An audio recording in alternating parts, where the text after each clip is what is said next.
Why does like everything I want open at 11:30 instead of 11? Because of the coronavirus. Because of the coronavirus. You are so correct. Hey, so have any of you guys gone out? So I went 2 days ago when I was going to buy cigars, and I saw that they had everything blocked off, but I went during the day. I was too reluctant to go at night, figuring that it was going to be crazy crowded. Yeah, it was pretty crazy. It was pretty crowded. Yeah, I think that cabin fever, people are like, man, I am ready to go.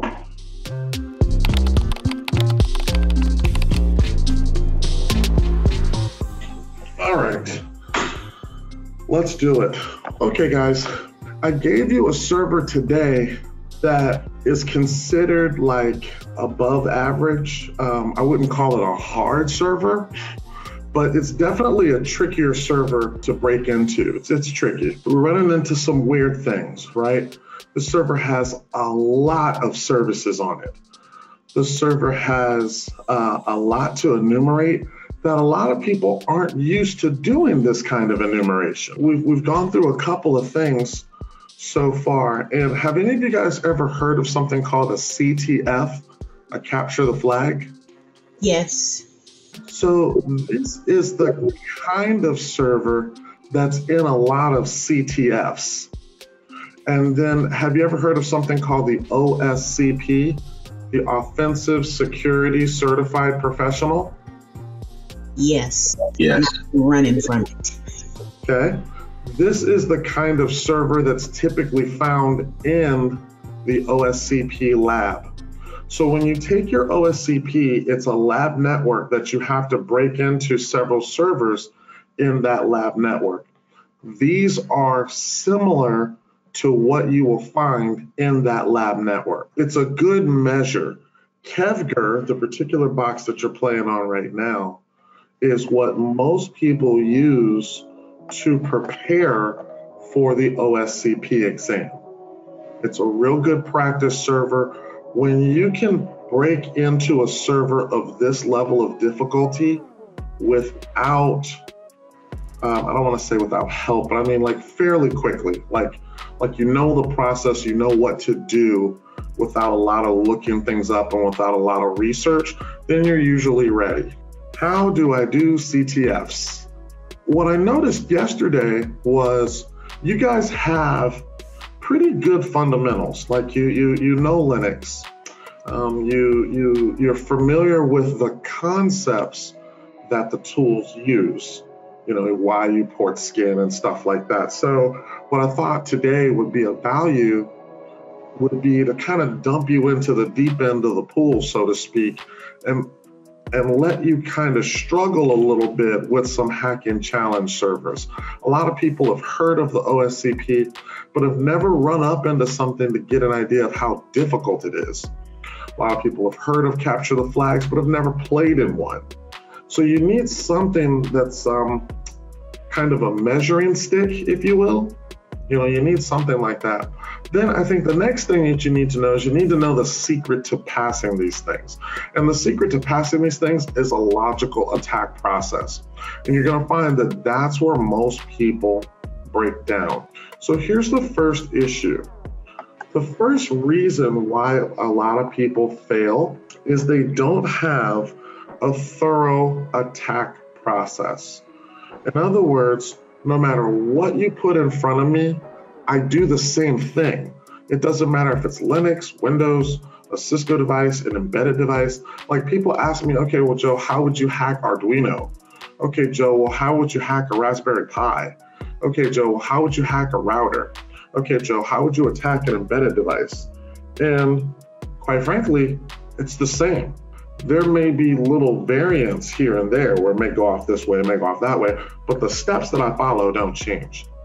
So it always starts for me with host discovery. Host discovery, yesterday I taught you ping sweep and I taught you a DNS-based lookup scan. There's one other technique called an ARP scan. So for me in host discovery, I do those three. Yesterday I taught you to port scan, call that service discovery. The only thing I didn't teach you yesterday is that sometimes you have to do some tricks for defensive mechanisms, IDSs, IPSs, reverse proxies, and things like that. So you may have to modify the way that you port scan, but the step is always host discovery and service discovery. After that, then it's service version discovery. We taught you that yesterday, and we called that a banner grab. Then we talked about how to do vulnerability research. That's to go to exploit DB, look up that vulnerability, look up that service name to see if there's public exploit code for it. Now, right there, if we talk about it, most of you are already comfortable with those steps, aren't you? So I call this the waterline. How many of you guys have heard of with the OSCP, they have this phrase, and the phrase is try harder. Have you guys run into that? Try harder? No, me. Okay. And the reason is because most people do up to this waterline. Those are the steps that most people follow. But what they don't know is all these steps below the waterline. So the infamous try harder, what it's trying to tell you to do is you need to go beyond that port scan and banner grab.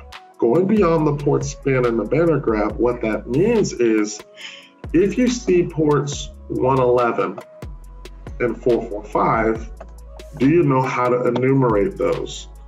Linux, remote procedure call, Windows directory services. Enumerating port 111 will tell you about lots of other services that may be running on the machine that are running on other ports. You may also have exposed file shares. Enumerating port 445 will give you things like account lockout policy, usernames that are on the machine, gives you all kinds of stuff. After that is you have to do web server testing. Every single port that's a web server port needs to be tested, usually with a vulnerability scanner.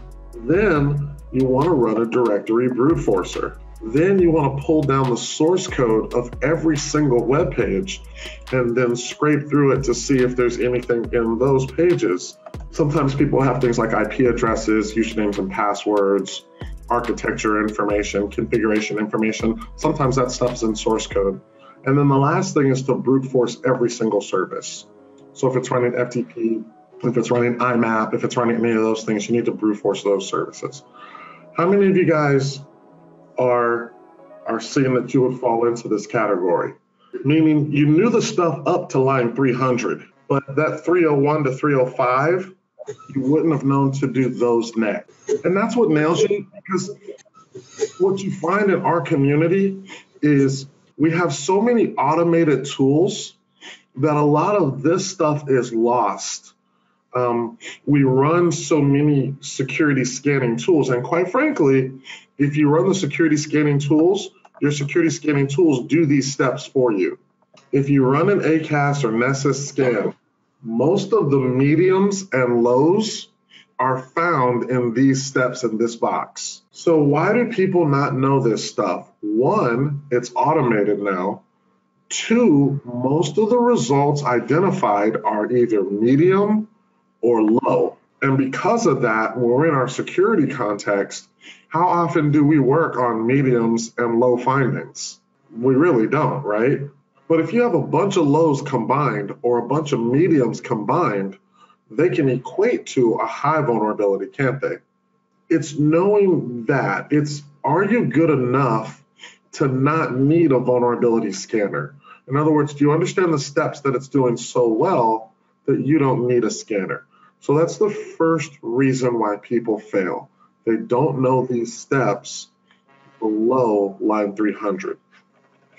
Reason two, if you don't have a really good process, you probably can't automate it, can you? You probably can't, huh? I want you guys to look at something. So here's a tool that I use. This tool is called Propecia. So I'm going to look for 172.31.2, and I'm going to look for everything running port 445. Now, do you guys see how fast that tool is? I want to look for everything running port 80. See how fast it is? Everything running port 22. It's fast, isn't it? This is a service sweeper. So it sweeps the entire subnet for one point. That's fast. So I got called to pen test the Wynn Las Vegas Hotel. Are you guys familiar with that hotel? Beautiful hotel in Vegas, right? So I'm there and I'm pen testing this hotel, and I get there, I'm only pen testing for 4 days. And as I start to sweep the network, I realize it's about 40-some thousand IPs in the network, and I got to test this sucker in 4 days. I talked to the CIO, and what the CIO told me is every hotel room has about 6 to 10 IP addresses. I was like, really? He said, yeah. Well, he was like, well, you need to think about it, right?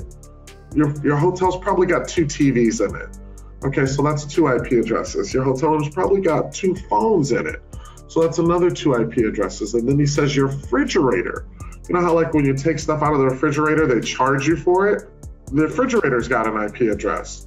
And then like on the counter where like you take the chips and the M&Ms and stuff like that, well, that's got weight sensors on it to know if you take one of those, and that's how that charges you. So that thing's got an IP address as well. So he tells me, yeah, so all the hotel room stuff is out of scope. You can't test that because we don't want you attacking something and affecting service to a hotel guest. So I'm like, okay. So I wrote this script while I was on site. So it's in Shell, it's not in Python or anything, but let's look at this code, okay? So right here, if you guys look at 647 to 653, what's the script doing? Checking to see if you're a root user. Okay, and it's the effective user ID, right? And the effective user ID, the reason that we do that is because you might be running the script with the word sudo. So your user ID might be one thing, but your effective user ID, if you're using sudo, is 0. Okay, so if effective user ID is not equal to 0, print out the message, hey, please run as root. Okay, and I gotta run the script as root. Then I check to see if something called GCC is installed. GCC is our GNU C compiler. So I say, okay, look for the file, GCC. If-F, this file is present, then echo that it's installed, right? What if it's not there? Then what do I want it to do for me? Install it. And this is the reason why we needed to make sure that we were running as root, huh? Well, now we know that we're running as root. After that, I'm gonna make some directories. So I'm gonna make a directory called network audit, discovered services, network scan, see that? Windows, Sun RPC, SSH, FTP. So I have these folders where all my scan results are gonna go. You notice I create a lot of folders, right? So then after that, we download a tool called Propecia. So I check to see if Propecia is there. If it's there, I say it's installed. If not, it goes through the steps of installing it, right? Hold down, wget the file, and then use the GCC compiler to compile it. So then it has our first for loop, 172.31.2, and it looks for port 445. So now you already saw what that looks like, but I'll do it again just so you can see it. Same command. I hit enter, you see just a list of IPs, right? But we're gonna output that list of IPs to a file called Windows. There you go. Because most of the cases when something's running port 445, it's usually Windows. Okay. Then I say, okay, I'm done scanning for Windows. Now I'm going to scan for what? FTP. Okay. Now I do the exact same thing, huh? So you're seeing this. Now, we just ran against Kevgir. This script would have had an issue against Kevgir. Can anybody tell me why? Like here I am. I just did it against 21 and I have no results. Can anybody tell me why? There's FTP in this network. But it's not on 21, it's on a different port. There you go. It's not on 21, it's on a different port. So here is some of the issues with that, right? We would need to learn to account for people running stuff on non-standard ports. I'm going to deal with that problem later, not right now, but I will deal with that problem. Okay. So now we have a file of FTP host. You guys noticing this? So I go through all of the major services, don't I? You notice in each one under discovered services gets its own file, huh? After that, then I run a for loop that says for x in, read the file name, do an nmap scan with all of the nmap scripts associated with that port. So you see how I'm only running port 445, and then I do all the nmap NSE scripts against each IP address in the file. And then I output it to a scan directory, Windows scans $x as each individual IP. Now I do that for every single service.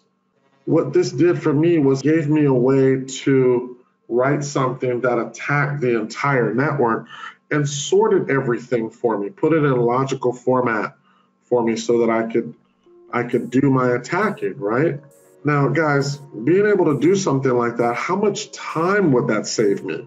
It would save you a whole lot of time because you got everything automated. So the OSCP exam, you only have 24 hours to do the exam. So that's why people have all this stress, because I have to break into multiple networks and I have a finite amount of time. So if people don't have a good attack process, how can you ensure that you did all of the same things on every single machine in the environment? Well, the way that you solve that is automation. That's why you have to be comfortable with scripting. After you can show that I have a good process and I have good automation of my process, then we have to figure out good documentation of my process.